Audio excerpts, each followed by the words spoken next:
Hi ಎಲ್ರಿಗೂ ನಮಸ್ಕಾರ. ನಾನು ಸೂರ್ಯ ಮಾತಾಡ್ತಾ ಇದ್ದೀನಿ. ನನ್ನ ವಿಲೋಚನಾ ಎಂಟರ್ಟೈನ್ಮೆಂಟ್ ಯೂಟ್ಯೂಬ್ ಚಾನಲ್ಗೆ ಎಲ್ರಿಗೂ ವೆಲ್ಕಮ್. ನಾನು ಮಾಡೋ ಕಂಟೆಂಟು ನಿಮ್ಗೆ ಇಷ್ಟ ಆಗಿದ್ರೆ ಲೈಕ್ ಮಾಡಿ, ಶೇರ್ ಮಾಡಿ, ಹಾಗೆ ನಿಮ್ಮ ಅನಿಸಿಕೆ ಅಭಿಪ್ರಾಯನ ಕಮೆಂಟ್ ಮುಖಾಂತರ ತಿಳಿಸಿ ಸ್ನೇಹಿತರೆ. ಹಾಗೆ ವಿಲೋಚನಾ ಎಂಟರ್ಟೈನ್ಮೆಂಟ್ ಯೂಟ್ಯೂಬ್ ಚಾನಲ್ನ ಸಬ್ಸ್ಕ್ರೈಬ್ ಆಗೋದನ್ನು ಮರಿಬೇಡಿ. ಆದಷ್ಟು ಬೇಗ ಸಬ್ಸ್ಕ್ರೈಬ್ ಆಗಿ ನಿಮ್ಮ ಪ್ರೀತಿ, ವಿಶ್ವಾಸ, ಹಾರೈಕೆ ಸದಾಕಾಲ ನನ್ನ ಚಾನಲ್ ಮೇಲೆ ಇರಲಿ ಅಂತ ಕೇಳ್ಕೊಳ್ತೀನಿ. ದೇವ್ರನ್ನ ನಮ್ದವ್ರಿಗೆ ಯಾಕಪ್ಪ ಇಷ್ಟೊಂದು ಕಷ್ಟ ಕೊಡ್ತಾನೆ ಅಂತ ನಾವು ನೀವೆಲ್ಲ ಅಂದ್ಕೋತೀವಿ. ಆದರೆ ವ್ಯಕ್ತಿ ಕತೆ ಕೇಳಿದ್ರೆ ಅವ್ರ ಕಷ್ಟದ ಮುಂದೆ ನಿಮ್ಮ ಕಷ್ಟ ಏನೂ ಅಲ್ಲ ಅನಿಸುತ್ತೆ ಸ್ನೇಹಿತರೆ. ಏಕೆಂದರೆ ಚಿಕ್ಕ ವಯಸ್ಸಿಂದ ಹಿಡ್ದು ವಯಸ್ಸಾಗಿರೋವರೆಗೂ ಇವರು ಬರೀ ಅನುಭವಿಸಿದ್ದು ಬರೀ ಕಷ್ಟನೇ ಸ್ನೇಹಿತರೆ. ರಿಟೈರ್ಡ್ ಆಗಿ ಮನೇಲಿ ಆರಾಮಾಗಿರೋ ಟೈಮಲ್ಲಿ ಒಂದು ಹೊಸ ಜೀವನ ಶುರು ಮಾಡ್ತಾರೆ ಸ್ನೇಹಿತರೆ. ಅಂದರೆ ಒಂದು ಹೊಸ ಬಿಸ್ನೆಸ್ ಶುರು ಮಾಡ್ತಾರೆ. ಅದೇ KFC ಚಿಕನ್. ಪ್ರಪಂಚದಲ್ಲಿ ತುಂಬ ಜನ ಇಷ್ಟಪಡುವಂತಹ KFC ಚಿಕನ್ ಓನರ್ ಬಗ್ಗೆ ನಾನು ಇವತ್ತು ಮಾತಾಡೋಕ್ಕೆ ಬಂದಿದ್ದೀನಿ ಸ್ನೇಹಿತರೆ. ಹೌದು, ಈ KFC ಚಿಕನ್ ಸೆಂಟರ್ನ ಮಾಡೋದಕ್ಕೆ ಎಷ್ಟೆಲ್ಲ ಕಷ್ಟ ಬಿದ್ದರು, ಅಂದರೆ ಅವರ ಪರಿಶ್ರಮ ಹೇಗಿತ್ತು, ಎಷ್ಟು ಸಲಿ ಸೋತಿದ್ರು ಇದನ್ನು ಮಾಡೋದಕ್ಕೆ, ಹಾಗೆ ಇದನ್ನು ಮಾಡಬೇಕಾದ್ರೆ ಏನೆಲ್ಲ ಅಡೆತಡೆಗಳಾಯಿತು, ಇದನ್ನೆಲ್ಲ ಹಂತವಾಗಿ ತಿಳ್ಕೊಳ್ತಾ ಹೋಗೋಣ ಸ್ನೇಹಿತರೆ. ಹಾಗೆ ಈ ವಿಡಿಯೋನ ಪ್ರತಿಯೊಬ್ಬರು ನೋಡಬೇಕು ಸ್ನೇಹಿತರೆ. ಚಿಕ್ಕವರು ದೊಡ್ಡವರು ಎಲ್ಲರೂ ನೋಡಬೇಕು, ಸ್ಕಿಪ್ ಮಾಡದೆ ನೋಡಿ. ಏಕೆಂದರೆ ಈ KFC ಚಿಕನ್ ಓನರು ತುಂಬ ಸೋಲ್ಗಳನ್ನ ಅನುಭವಿಸಿ, ಅಂದರೆ 1009 ಸಲಿ ಸೋತಿ KFC ಚಿಕನ್ ಮಾಡಿ ಗೆದ್ದಿದ್ದಾರೆ ಸ್ನೇಹಿತರೆ. ಹಾಗಾಗಿ ಇವರ ಜೀವನನೇ ಒಂದು ರೋಚಕ ಅಂತ ಹೇಳ್ಬೋದು. ಇದನ್ನು ನೋಡಿದ್ರೆ ಸುಮಾರು ಜನಕ್ಕೆ ಮೋಟಿವೇಟ್ ಆಗುತ್ತೆ. ಏಕೆಂದರೆ SLC PUC ಫೇಲ್ ಆದರೆ ಸತ್ತೋಗ್ತೀನಿ ಅಂತ ಹೇಳ್ತಾರೆ, ಕೆಲಸ ಕಳ್ಕೊಂಡ್ರೆ ಹ್ಯಾಂಗ್ ಮಾಡ್ಕೊತಾರೆ. ಹಾಗೆ ಯಾರಾದರೂ ಒಂದು ಹುಡುಗಿನ ಚುಡಾಯಿಸಿದ್ರೆ ಆ ಹುಡುಗಿ ಮನೆಗೆ ಬಂದು ಡಿಪ್ರೆಷನ್ಗೆ ಹೋಗಿ ಹ್ಯಾಂಗ್ ಮಾಡ್ಕೊಳ್ಳೋದು, ಸುಮಾರು ಈ ಥರ ಎಲ್ಲ ಕಥೆಗಳನ್ನ ಕೇಳಿದ್ದೀವಿ, ನೋಡಿದ್ದೀವಿ, ನ್ಯೂಸಲ್ಲಿ ನೋಡಿದ್ದೀವಿ. ಬಟ್ ಇದನ್ನು ನೋಡಿದ್ರೆ ಒಂದು ಹುಮ್ಮಸ್ ಬರುತ್ತೆ, ಒಂದು ಪಾಸಿಟಿವ್ ವೈಬ್ ಬರುತ್ತೆ. ಹಾಗಾಗಿ ಸ್ಕಿಪ್ ಮಾಡದೆ ಕಂಪ್ಲೀಟಾಗಿ ಈ ವಿಡಿಯೋನ ನೋಡಿ ಸ್ನೇಹಿತರೆ. ಈ KFC ಚಿಕನ್ ಓನರ್ ಹೆಸರು ಕೊಲೋನಲ್ ಸ್ಯಾಂಡರ್ಸ್. ಇವರು ಸೆಪ್ಟೆಂಬರ್ 9 ಹುಡ್ತಾರೆ. ಇಸ್ವಿ ಬಂದು 1890. ಇಂಡಿಯಾನಾ ಅನ್ನೋ ಊರಲ್ಲಿ ಈ ಮನುಷ್ಯ ಜನಿಸ್ತಾರೆ ಸ್ನೇಹಿತರೆ. ಸ್ಯಾಂಡರ್ಸ್ ಅವರು 5 ವರ್ಷ ಇದ್ದಾಗಲೇ ಅವ್ರ ತಂದೆ ತೀರ್ಕೋತಾರೆ ಸ್ನೇಹಿತರೆ. ಅಲ್ಲಿಂದ ಅವ್ರಿಗೆ ಕಷ್ಟಗಳು ಸ್ಟಾರ್ಟ್ ಆಯಿತು. ಕಷ್ಟಗಳು ಸ್ಟಾರ್ಟ್ ಆದಮೇಲೆ ಜೀವನ ಮಾಡಲೇಬೇಕಲ್ಲ. ಹಾಗಾಗಿ ಸ್ಯಾಂಡರ್ಸ್ ಅವರ ತಾಯಿ ಮನೆ ಹತ್ರ ಇರೋ ಫ್ಯಾಕ್ಟ್ರಿಗೆ ಕೆಲಸಕ್ಕೆ ಸೇರ್ಕೊತಾರೆ. ತಮ್ಮನ್ನ ಮತ್ತು ತಂಗಿನ ನೋಡ್ಕೊಳ್ಳೋ ಸಲುವಾಗಿ ಸ್ಯಾಂಡರ್ಸ್ ಅವರು ಮನೇಲಿ ಉಳ್ಕೊಳ್ತಾರೆ. ಸ್ಯಾಂಡರ್ಸ್ ಅವರ ತಾಯಿ ಸ್ಯಾಂಡರ್ಸ್ಗೆ ಅಡುಗೆ ಮಾಡೋದನ್ನು ಹೇಳ್ಕೊಟ್ಟಿರ್ತಾರೆ. ಹಾಗಾಗಿ ಸ್ಯಾಂಡರ್ಸ್ ಅವರು ಮಧ್ಯಾಹ್ನ ಅವರ ತಾಯಿಗೆ ಅಡುಗೆ ಮಾಡಿಕೊಂಡು ಫ್ಯಾಕ್ಟ್ರಿಗೆ ಹತ್ರ ಹೋಗಿ ಊಟ ಕೊಡ್ತಾರೆ ಸ್ನೇಹಿತರೆ. ಸ್ಯಾಂಡರ್ಸ್ ಅವ್ರಿಗೆ 12 ವಯಸ್ಸಿದ್ದಾಗಲೇ ಸ್ಯಾಂಡರ್ಸ್ ಅವರ ತಾಯಿ ಇನ್ನೊಂದು ಮದುವೆ ಆಗ್ತಾರೆ. ಆದರೆ ಆ ತಂದೆಗೆ ಈ ಮಕ್ಕಳು ಕಂಡ್ರೆ ಇಷ್ಟ ಇರೋದಿಲ್ಲ. ಒಂದು ದಿನ ಸ್ಯಾಂಡರ್ಸ್ ಅವ್ರನ್ನ ತಾಯಿನ ಒಪ್ಪಿಸಿ ಸ್ಯಾಂಡರ್ಸ್ ಅವರು ಮನೆಯಿಂದ ಹೊರಗಡೆ ಬರ್ತಾರೆ. ಇವ್ರ ಅಂಕಲ್ ಹತ್ರ ಹೋಗಿ ಸ್ಯಾಂಡರ್ಸ್ ಕೆಲಸಕ್ಕೆ ಸೇರ್ತಾರೆ ಸ್ನೇಹಿತರೆ. ಸಿಕ್ಕ ಕೆಲಸಗಳನ್ನು ಮಾಡ್ತಾ ಬರ್ತಾರೆ. ಫಾರ್ ಎಕ್ಸಾಂಪಲ್, ಪೇಂಟರ್ ಆಗಿ, ಕಂಡಕ್ಟರ್ ಆಗಿ, ಟ್ರೈನ್ ಕ್ಲೀನರ್ ಆಗಿ, ಯಾವ ಕೆಲಸ ಸಿಗುತ್ತೋ ಅದನ್ನೆಲ್ಲ ಮಾಡ್ತಾ ಬರ್ತಾರೆ. ನಂತರ ಇವರು 18 ವಯಸ್ಸಿಗೆ ಕರೆಕ್ಟಾಗಿ ಮದುವೆ ಆಗುತ್ತೆ. ಮದುವೆ ಆಗಿ 3 ಜನ ಮಕ್ಕಳಿರ್ತಾರೆ. ಸ್ಯಾಂಡರ್ಸ್ ಅವ್ರಿಗೆ 3 ಜನ ಮಕ್ಕಳಿರ್ತಾರೆ. ಅದರಲ್ಲಿ ಒಂದು ಮಗು ಹುಷಾರ್ ತಪ್ಪಿ ತೀರ್ಕೊಳ್ಳುತ್ತೆ. ಸ್ಯಾಂಡರ್ಸ್ ಅವರಿಗೆ ಒಂದು ಪರ್ಮನೆಂಟ್ ಕೆಲಸ ಅಂತ ಇರೋದಿಲ್ಲ ಸ್ನೇಹಿತರೆ. ಒಂದು ದಿನ ಯಾವುದೋ ಕೆಲಸದ ಮೇಲೆ ಸ್ಯಾಂಡರ್ಸ್ ಅವರು ಹೊರಗೆ ಹೋಗ್ತಾರೆ. ಸಂಜೆ ಬರೋಷ್ಟರಲ್ಲಿ ತನ್ನ ಹೆಂಡತಿ ಮನೇಲಿ ಇರೋದಿಲ್ಲ. ಹೆಂಡತಿಗೆ ಫೋನ್ ಮಾಡ್ತಾರೆ. ಆವಾಗ ಹೆಂಡತಿ ಹೇಳ್ತಾಳೆ, ನಾನು ಯಾವುದೇ ಕಾರಣಕ್ಕೂ ನಿನ್ನ ಜೊತೆ ಬರೋಕ್ಕೆ ನನಗಿಷ್ಟ ಇಲ್ಲ, ನಾನು ನನ್ನ ಮಕ್ಕಳು ನನ್ನ ಅಣ್ಣನ ಮನೆಗೆ ಬಂದು ಇದ್ದೀವಿ ಅಂತ ಹೇಳ್ತಾಳೆ. ಸ್ಯಾಂಡರ್ಸ್ ಅವ್ರು ಎಷ್ಟೇ ರಿಕ್ವೆಸ್ಟ್ ಮಾಡಿಕೊಂಡ್ರು ಆ ಹೆಣ್ಮಗು ಮನೆಗೆ ಬರೋದಿಲ್ಲ. ಒಂದು ದಿನ ಸ್ಯಾಂಡರ್ಸ್ಗೆ ಒಂದು ಲೆಟರ್ ಬರುತ್ತೆ. ಆ ಲೆಟರಲ್ಲಿ ಕೆಲಸ ಕಾರ್ಯ ಇಲ್ದಿರೋನಿಗೆ ನನ್ನ ತಂಗಿನ ಕೊಟ್ಟು ಮದುವೆ ಮಾಡಿ ದೊಡ್ಡ ತಪ್ಪು ಮಾಡಿಬಿಟ್ಟೆ ಅಂತ ಅವ್ರ ಅಣ್ಣ ಹೇಳ್ತಾರೆ ಸ್ನೇಹಿತರೆ. ಇನ್ಮೇಲಿಂದ ನನ್ನ ತಂಗಿ ಮತ್ತು ತಂಗಿ ಮಕ್ಕಳು ನನ್ನ ಜೊತೆ ಇರ್ತಾರೆ, ಯಾವುದೇ ಕಾರಣಕ್ಕೂ ನಮ್ಮ ಮನೆ ಬಾಗಿಲಿಗೆ ಬರಬೇಡ ಅಂತ ಸ್ಯಾಂಡರ್ಸ್ ಅವರ ಹೆಂಡತಿಯ ಅಣ್ಣ ಹೇಳ್ತಾರೆ ಸ್ನೇಹಿತರೆ. ಚಿಕ್ಕ ವಯಸ್ಸಲ್ಲೇ ಕಷ್ಟಗಳನ್ನು ನೋಡ್ತಾ ಬಂದ ಸ್ಯಾಂಡರ್ಸ್ ಅವ್ರ ತಂದೆನ ಕಳ್ಕೊತಾರೆ. ಅವ್ರ ತಾಯಿಯಿಂದ ದೂರ ಆಗ್ತಾರೆ. ಹೆಂಡತಿ ಬಿಟ್ಟೋಗ್ತಾರೆ. ಜನ್ಮ ಕೊಟ್ಟ ಮಗು ತೀರ್ಕೊಳ್ಳುತ್ತೆ. ಹೀಗೆ ಸುಮಾರು ನೋವುಗಳನ್ನ ಅನುಭವಿಸ್ತಾರೆ ಸ್ಯಾಂಡರ್ಸ್.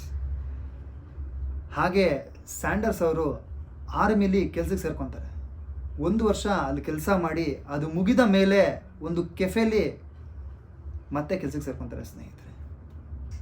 ಸ್ವಲ್ಪ ದಿನ ಇನ್ಶೂರೆನ್ಸ್ ಏಜೆಂಟಾಗಿ ಕೂಡ ಕೆಲಸ ಮಾಡ್ತಾರೆ. ಆ ಕೆಲಸದಲ್ಲೂ ಕೂಡ ಸೋಲನ್ನು ಅನುಭವಿಸ್ತಾರೆ ಸ್ಯಾಂಡರ್ಸ್. ಅದಾದಮೇಲೆ ಮೆಕ್ಯಾಲಿಯನ್ ಅನ್ನೋ ಟೈರ್ ಕಂಪ್ನಿಯಲ್ಲಿ ಸೇಲ್ಸ್ ಮ್ಯಾನ್ ಆಗಿ ಸ್ಯಾಂಡರ್ಸ್ ಜಾಯ್ನ್ ಆಗ್ತಾರೆ ಸ್ನೇಹಿತರೆ. ಆಮೇಲೆ ಆ ಕಂಪನಿ ಕೂಡ ಲಾಭಗಳಿಲ್ಲದೆ ಮುಚ್ಚೋಗುತ್ತೆ ಸ್ನೇಹಿತರೆ.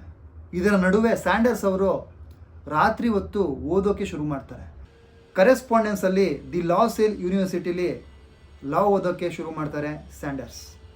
ಕೋರ್ಟಲ್ಲಿ ಒಂದು ದಿನ ಸ್ಯಾಂಡರ್ಸ್ ಅವರ ಕ್ಲೈಂಟ್ಗೆ ಹೊಡೆದು ಜಗಳವಾಡಿ ಆ ಕೋರ್ಟ್ ಹುದ್ದೆನೂ ಕಳ್ಕೊಳ್ತಾರೆ ಸ್ನೇಹಿತರೆ. ಇದನ್ನೆಲ್ಲ ಬಿಟ್ಟು ಒಂದು ದಿನ ಅವರು ಮಾಡಿದಂತಹ ಸೇವಿಂಗ್ಸ್ ದುಡ್ಡನ್ನು ಇಟ್ಕೊಂಡು ಒಂದು ಬೋಟಲ್ಲಿ ಬಿಸ್ನೆಸ್ ಸ್ಟಾರ್ಟ್ ಮಾಡ್ತಾರೆ ಸ್ನೇಹಿತರೆ. ಅಲ್ಲಿ ಲಾಭ ಕೂಡ ಗಳಿಸ್ತಾರೆ. ಹಾಗೆ ಆ ಬಿಸ್ನೆಸ್ನ ತನ್ನ ಸ್ನೇಹಿತನಿಗೆ ಮಾರಿಬಿಡ್ತಾರೆ. ಅದರಲ್ಲಿ ಬಂದಂತಹ ದುಡ್ಡನ್ನು ಇಟ್ಕೊಂಡು ಲ್ಯಾಟಿನ್ ಕಂಪನಿಯನ್ನು ಸ್ಟಾರ್ಟ್ ಮಾಡ್ತಾರೆ ಸ್ನೇಹಿತರೆ. ಬಿಗಿನಿಂಗಲ್ಲಿ ಪ್ರಾಫಿಟ್ ಚೆನ್ನಾಗೇ ಬರ್ತಾ ಇರುತ್ತೆ. ಆದರೆ ಆ ಸಮಯದಲ್ಲಿ ಡೆಲ್ಕೋ ಅನ್ನೋ ಕಂಪನಿ ಎಲೆಕ್ಟ್ರಿಕ್ ಬಲ್ಬ್ಗಳನ್ನ ರೆಡಿ ಮಾಡಿ ಪ್ರಿಪೇರ್ ಮಾಡಿ ಮಾರ್ಕೆಟ್ಗೆ ಬಿಡೋಕ್ಕೆ ಸ್ಟಾರ್ಟ್ ಮಾಡಿರ್ತಾರೆ. ಅಲ್ಲಿಗೆ ಇವರ ಲ್ಯಾಟಿನ್ ಬಿಸ್ನೆಸ್ ಕೂಡ ಮುಚ್ಚೋಗುತ್ತೆ ಸ್ನೇಹಿತರೆ. ಒಂದು ದಿನ ಸ್ಯಾಂಡರ್ಸ್ ಅವ್ರಿಗೆ ಬಸ್ಸಲ್ಲಿ ಹೋಗೋದಕ್ಕೂ ದುಡ್ಡಿರೋದಿಲ್ಲ ಸ್ನೇಹಿತರೆ. ಆಗ ರೋಡಲ್ಲಿ ನಿಂತ್ಕೊಂಡು ಡ್ರಾಪ್ ಕೇಳೋಕ್ಕೆ ಶುರು ಮಾಡ್ತಾರೆ. ಆಗ ಒಬ್ಬ ವ್ಯಕ್ತಿ ಸ್ಯಾಂಡರ್ಸ್ಗೆ ಡ್ರಾಪ್ ಕೊಡೋದಕ್ಕೆ ಒಪ್ಕೊತಾನೆ. ಹಾಗೆ ಸ್ಯಾಂಡರ್ಸ್ ಅವರು ಆ ವ್ಯಕ್ತಿ ಹತ್ರ ನನಗೇನಾದರೂ ಕೆಲಸ ಇದ್ದರೆ ಕೊಡಿಸಿ ಅಂತ ರಿಕ್ವೆಸ್ಟ್ ಮಾಡ್ಕೊತಾರೆ. ಹಾಗೆ ಆ ವ್ಯಕ್ತಿ ಸ್ಯಾಂಡರ್ಸ್ ಅವರಿಗೆ ಸ್ಪಂದಿಸಿ ಕೆಲಸ ಕೊಡಿಸೋದಕ್ಕೆ ನಿರ್ಧಾರ ಮಾಡ್ತಾನೆ. ಸ್ಯಾಂಡರ್ಸ್ಗೆ ಡ್ರಾಪ್ ಕೊಟ್ಟ ವ್ಯಕ್ತಿ ಸ್ಟ್ಯಾಂಡರ್ಡ್ ಸರ್ವಿಸ್ ಸೆಂಟರಲ್ಲಿ ಒಂದು ಜಾಬನ್ನು ಕೊಡಿಸ್ತಾನೆ. ಸ್ವಲ್ಪ ದಿನ ಆದಮೇಲೆ ಲಾಸ್ ಆಗಿ ಆ ಕಂಪ್ನಿನ ಮುಚ್ತಾರೆ ಸ್ನೇಹಿತರೆ. ಆಗ ಸ್ಯಾಂಡರ್ಸ್ ಅವರಿಗೆ 45 ಇಯರ್ಸ್. ಶೆಲ್ ಅನ್ನೋ ಸರ್ವಿಸ್ ಸೆಂಟರ್ ನೀವು ₹1 ಕೊಡ್ದೇನೆ ಇದನ್ನು ನಡೆಸಿ ಅಂತ ಹೇಳ್ತಾರೆ. ಅದರಲ್ಲಿ ಬರುವಂತಹ ಲಾಭನ ನನಗೆ ಕೊಟ್ಟರೆ ಸಾಕು ಅಂತಲೂ ಹೇಳ್ತಾರೆ ಸ್ನೇಹಿತರೆ. ಹಾಗೆ ಸ್ಯಾಂಡರ್ಸ್ ಅವರು ಓಕೆ ಅಂತಲೂ ಹೇಳ್ತಾರೆ. ಸ್ಯಾಂಡರ್ಸ್ ಅವರು ಅಲ್ಲಿ ಬಂದಂತಹ ಸರ್ವಿಸ್ ಸೆಂಟರ್ಗೆ ಬಂದಂತಹ ಕಸ್ಟಮರ್ಸ್ಗೆ ತಾನು ಮಾಡಿದ ಚಿಕನನ್ನು ಕೊಡ್ತಾರೆ ಸ್ನೇಹಿತರೆ. ಆ ಚಿಕನ್ ತಿಂದಂತಹ ಕಸ್ಟಮರ್ಸ್ಗಳು ತುಂಬ ಚೆನ್ನಾಗಿದೆ ಅಂತಲೂ ಹೇಳ್ತಾರೆ. ಅಲ್ಲಿಂದ ಸ್ಯಾಂಡರ್ಸ್ ಮಾಡಿದಂತಹ ಚಿಕನ್ ತುಂಬ ಫೇಮಸ್ ಆಗುತ್ತೆ. ಆ ಸರ್ವಿಸ್ ಸೆಂಟರ್ ಪಕ್ಕದಲ್ಲೇ ಇದ್ದಂತಹ ಜಾಗದಲ್ಲಿ ಒಂದು ರೆಸ್ಟೋರೆಂಟ್ ಸ್ಟಾರ್ಟ್ ಮಾಡ್ತಾರೆ. ಸ್ಯಾಂಡರ್ಸ್ ಅವರ ಹೆಸರು ಪಾಪ್ಯುಲರ್ ಆಗುತ್ತೆ ಸ್ನೇಹಿತರೆ. ಹಾಗೆ ಸ್ಯಾಂಡರ್ಸ್ ಅವರು ಮತ್ತೊಂದು ಮದುವೆ ಆಗ್ತಾರೆ. ಮದುವೆ ಆಗಿ ಬಿಸ್ನೆಸ್ಸು ಚೆನ್ನಾಗಿ ನಡೀತಾ ಇರುತ್ತೆ, ಪ್ರಾಫಿಟಲ್ಲಿ ಇರ್ತಾರೆ, ಎಲ್ಲ ಅವ್ರು ಅಂದ್ಕೊಂಡಂಗೆ ಆಗ್ತಾ ಇರುತ್ತೆ ಸ್ನೇಹಿತರೆ. ಒಂದು ಫೈನ್ ಡೇ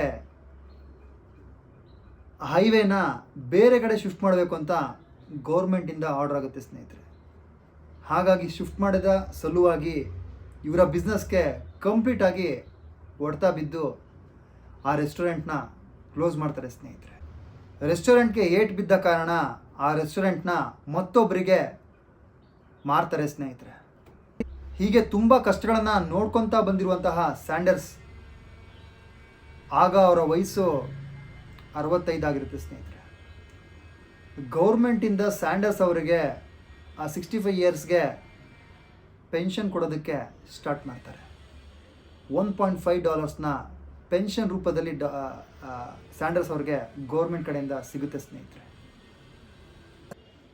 ಆಗ ಸ್ಯಾಂಡರ್ಸ್ ಅವರು ಬೇಜಾರು ಮಾಡಿಕೊಂಡು ಇದೇನಪ್ಪ ನನ್ನ ಜೀವನದಲ್ಲಿ ಬರೀ ಕಷ್ಟಗಳಿದೆ, ನೋವುಗಳನ್ನೇ ಅನುಭವಿಸ್ತಾ ಬಂದಿದ್ದೀನಿ, ನನಗೋಸ್ಕರ ಏನೂ ಮಾಡಿಕೊಂಡೇ ಇಲ್ಲ ಅಂತ ಒಂದು ನಿರ್ಧಾರಕ್ಕೆ ಬರ್ತಾರೆ ಸ್ನೇಹಿತರೆ.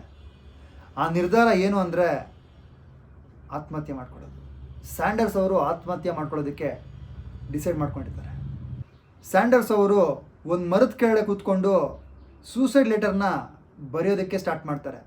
ಆಗ ಸ್ಯಾಂಡರ್ಸ್ ಅವರಿಗೆ ಮನಸ್ಸು ಡೈವರ್ಟ್ ಆಗುತ್ತೆ ಸ್ನೇಹಿತರೆ. ಏನಾದರೂ ಸಾಧಿಸಬೇಕು ಅಂತ ಸ್ಯಾಂಡರ್ಸ್ ಅವರಿಗೆ ಆಲೋಚನೆ ಬರುತ್ತೆ ಸ್ನೇಹಿತರೆ. ಇಲ್ಲಿವರೆಗೂ ಯಾರು ಕೂಡ ಮಾಡಿರಬಾರ್ದು, ಆ ಥರ ಏನಾದರೂ ಮಾಡ್ಕೊಬೇಕು, ನನ್ನನ್ನು ನಾನು ಪ್ರೂವ್ ಮಾಡ್ಕೋಬೇಕು ಅಂತ ಸ್ಯಾಂಡರ್ಸ್ ಅವರು ಒಂದು ನಿರ್ಧಾರಕ್ಕೆ ಬರ್ತಾರೆ. ಎಲ್ಲರೂ 65 ಎಲ್ಲರೂ 65 ಇಯರ್ಸ್ ಆದಮೇಲೆ ನನ್ನ ಜೀವನ ಮುಗೀತಪ್ಪ, ಇನ್ನೇನೂ ಇಲ್ಲ, ಆರಾಮಾಗಿ ನೆಮ್ಮದಿಯಾಗಿರಬೇಕು ಅಂದ್ಕೊತಾರೆ.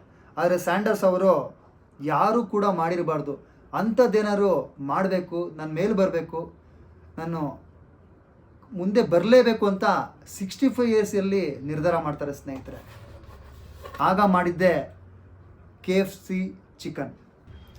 ಸ್ನೇಹಿತರೆ, ಎಲ್ಲರೂ ಅಂದ್ಕೊಳ್ಳೋದು 65 ಏಜ್ ಆದಮೇಲೆ ನನ್ನ ಜೀವನ ಮುಗೀತಪ್ಪ, ಇನ್ನೇನು ಬೇಡ, ಆರಾಮಾಗಿ ನೆಮ್ಮದಿಯಾಗಿ ವಾಕ್ ಮಾಡ್ಕೊಂಡಿರಬೇಕು ಅಂತ ಅಂದ್ಕೊಳ್ತಾರೆ. ಆದರೆ ಸ್ಯಾಂಡರ್ಸ್ ಅವರು 65 ಇಯರ್ಸಲ್ಲಿ ಏನಾದರೂ ಮಾಡಬೇಕು, ಏನಾದರೂ ಸಾಧಿಸಬೇಕು, ನನ್ನ ಜೀವನದಲ್ಲಿ ಮುಂದೆ ಬರಬೇಕು ಅಂತ 65 ಏಜಲ್ಲಿ ಅಂದ್ಕೋತಾರೆ ಸ್ನೇಹಿತರೆ. ಆದರೆ ದೇಹದಲ್ಲಿ ಶಕ್ತಿ ಇರೋದಿಲ್ಲ, ಕೈಯಲ್ಲಿ ಕಾಸಿರೋದಿಲ್ಲ. ಅವ್ರಿಗೆ ಗೊತ್ತಿರೋದು ಒಂದೇ, ಚಿಕನ್ ಮಾಡೋದು. ಆ ಚಿಕನ್ ರೆಸಿಪಿನ ಸ್ಟಾರ್ಟ್ ಮಾಡ್ತಾರೆ ಸ್ನೇಹಿತರೆ. ಆಗ ಈ ಕೆಲಸ ಇಟ್ಕೊಂಡು ಏನಾದರೂ ಸಾಧನೆ ಮಾಡಬೇಕು ಅಂತ ಹೊರಡ್ತಾರೆ ಸ್ನೇಹಿತರೆ. ಈ 12 ಪದಾರ್ಥಗಳನ್ನು ಇಟ್ಕೊಂಡು ಒಂದು ಚಿಕನ್ ರೆಸಿಪಿನ ಸ್ಟಾರ್ಟ್ ಮಾಡ್ತಾರೆ. ಆ ಚಿಕನ್ ರೆಸಿಪಿ ಇಟ್ಕೊಂಡು ಲೋಕಲಲ್ಲಿರೋ ರೆಸ್ಟೋರೆಂಟ್ನ ಸುತ್ತಾರೆ. ಹಾಗೆ ಆ ಚಿಕನ್ ರೆಸಿಪಿನ ಕುಕ್ ಕೂಡ ಮಾಡಿ ತೋರಿಸ್ತಾರೆ ಸ್ನೇಹಿತರೆ. ಆದರೆ ಸುಮಾರು ಜನ ಇದನ್ನು ಡಿಸ್ಕರೇಜ್ ಮಾಡ್ತಾರೆ, ಅಂದರೆ ಒಪ್ಪೋದಿಲ್ಲ. ಆಗ ಈ ವ್ಯಕ್ತಿ ಕುಗ್ಲಿಲ್ಲ. ಮತ್ತಷ್ಟು ರೆಸ್ಟೋರೆಂಟ್ಗಳಿಗೆ ಈ ರೆಸಿಪಿನ ಕೊಡ್ತಾ ಬರ್ತಾರೆ. 1009 ಜನ ಇದನ್ನು ಚೆನ್ನಾಗಿಲ್ಲ ಅಂತ ಹೇಳ್ತಾರೆ. ಆಗಲೂ ಕೂಡ ಈ ಮನುಷ್ಯ ಕುಗ್ಲಿಲ್ಲ, ಧೈರ್ಯವಾಗಿ ನಿಲ್ತೀನಿ ಅಂತ ಪಣ ತೊಡ್ತಾರೆ ಸ್ನೇಹಿತರೆ. ಅವ್ರಿಗೆ ಗೊತ್ತಿತ್ತು ಸ್ನೇಹಿತರೆ, ಈ ಚಿಕನ್ ರೆಸಿಪಿ ಹಿಟ್ ಹಾಗೆ ಆಗುತ್ತೆ ಅಂತ. ಲಾಸ್ಟ್ಗೆ ಒಬ್ಬ ವ್ಯಕ್ತಿ ಅವನ ರೆಸ್ಟೋರೆಂಟ್ಗೆ ಈ ಚಿಕನ್ ರೆಸಿಪಿನ ಸೇಲ್ ಮಾಡೋದಕ್ಕೆ ಒಪ್ಕೊಳ್ತಾನೆ. ಒಂದೊಂದು ಚಿಕನ್ ಮಾರಿದಾಗಲೂ ಅಮೆರಿಕನ್ ಡಾಲರಲ್ಲಿ $0.04 ಕೊಡಬೇಕು ಅಂತ ಡೀಲ್ ಮಾಡ್ಕೊಳ್ತಾರೆ ಸ್ಯಾಂಡರ್ಸ್.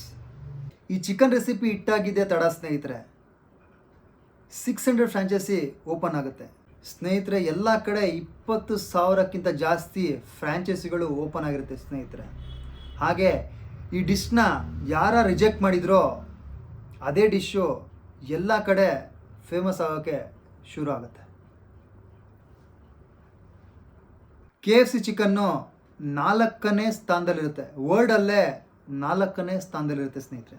ಸ್ಯಾಂಡರ್ಸ್ ಅವರಿಗೆ ವಯಸ್ಸಾಗಿರೋ ಕಾರಣಕ್ಕೆ KFC ರೆಸ್ಟೋರೆಂಟ್ನ ಜಾನ್ ಬ್ರೌನ್ ಅನ್ನೋ ವ್ಯಕ್ತಿಗೆ ಅಮೆರಿಕನ್ ಡಾಲರಲ್ಲಿ $2 ಮಿಲಿಯನ್ ಮಾರ್ತಾರೆ ಸ್ನೇಹಿತರೆ.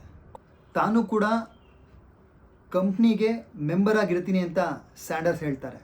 ಅಷ್ಟೇ ಅಲ್ಲದೆ ಪ್ರತಿ ವರ್ಷ ನನಗೆ ಶೇರ್ ಕೊಡಬೇಕು ಅಂತಲೂ ಹೇಳ್ತಾರೆ ಸ್ನೇಹಿತರೆ. ಇವರು ರೆಸ್ಟೋರೆಂಟ್ನ ಮಾರಿದ ಮೇಲೆ ಸ್ಯಾಂಡರ್ಸ್ ಅವರು ಎಲ್ಲ ರೆಸ್ಟೋರೆಂಟ್ಗಳನ್ನೂ ತಿರುಗ್ತಾಯಿದ್ರು, ಎಲ್ಲ ಕಡೆ ಹೋಗ್ತಾಯಿದ್ರು. ಏಕೆಂದರೆ ಈ ಚಿಕನ್ ರೆಸಿಪಿನ ಕರೆಕ್ಟಾಗಿ ಮಾಡ್ತಾಯಿದ್ರ ಅಂತ ನೋಡಿ ತಿಳ್ಕೊಳ್ತಾಯಿದ್ರು ಸ್ನೇಹಿತರೆ. ಆ ಚಿಕನ್ ರೆಸಿಪಿಲಿ ಏನಾದರೂ ಲೋಪದೋಷಗಳು ಉಂಟಾಗಿದ್ದರೆ ಅದನ್ನು ನೋಡ್ತಾ ಸ್ಯಾಂಡರ್ಸ್ ಅವರು ಸುಮ್ಮನೆ ಇರ್ತಿರ್ಲಿವಂತೆ ಸ್ನೇಹಿತರೆ. ಇವರನ್ನು ಎಷ್ಟು ಜನ ರಿಜೆಕ್ಟ್ ಮಾಡಿದ್ರು ಈಗ ಅದೇ ವ್ಯಕ್ತಿನ ಎಲ್ಲರೂ ಕೊಂಡಾಡ್ತಾ ಇದ್ದಾರೆ ಸ್ನೇಹಿತರೆ. ಇವರಿಗೆ ಬರುತ್ತಿದ್ದಂತಹ ಪ್ರಾಫಿಟ್ ದುಡ್ಡನ್ನು ಆಶ್ರಮಗಳಿಗೆ ಕೊಡ್ತಿದ್ದಂತೆ ಸ್ನೇಹಿತರೆ. ಒಂದಿನ ಸ್ಯಾಂಡರ್ಸ್ ಅವರು 90ನೇ ವಯಸ್ಸಲ್ಲಿ ಒಂದು ಕಾಯಿಲೆಯಿಂದ ಸಾವನ್ನಪ್ತಾರೆ ಸ್ನೇಹಿತರೆ. ಜೀವನದಲ್ಲಿ ಬೇರೆ ಏನೂ ಇಲ್ಲ, ಬರೀ ಸೋಲನ್ನೇ ಕಂಡಿರುವಂತಹ ವ್ಯಕ್ತಿ ಇವತ್ತು ಎಷ್ಟೋ ಲಕ್ಷಾಂತರ ಜನಕ್ಕೆ ಕೆಲಸ ಕೊಟ್ಟಿದ್ದಾರೆ ಸ್ನೇಹಿತರೆ. ಇದಲ್ವಾ ಸಾಧನೆ ಅಂದರೆ? ಇವರ ಕತೆ ಎಷ್ಟೋ ಜನಕ್ಕೆ ಮಾದರಿಯಾಗಿದೆ, ಮಾದರಿ ಆಗಬೇಕು. ಪ್ರತಿಯೊಬ್ಬರು ಇದನ್ನು ನೋಡಿ ಶೇರ್ ಮಾಡಿ ಅಂತ ಕೇಳ್ಕೊಳ್ತಾ ಇದ್ದೀನಿ. ಹಾಗೆ ನನ್ನ ವಿಲೋಚನಾ ಎಂಟರ್ಟೈನ್ಮೆಂಟ್ ಯೂಟ್ಯೂಬ್ ಚಾನಲ್ಗೆ ಯಾರು ಸಬ್ಸ್ಕ್ರೈಬ್ ಆಗಿಲ್ಲ ದಯವಿಟ್ಟು ಆದಷ್ಟು ಬೇಗ ಸಬ್ಸ್ಕ್ರೈಬ್ ಆಗಿ ನಮ್ಮನ್ನ ಹರಿಸಿ ಅಂತ ಕೇಳ್ಕೊಳ್ತೀನಿ. ಥ್ಯಾಂಕ್ ಯು ಸ್ನೇಹಿತರೆ, ಬಾಯ್ ಬಾಯ್.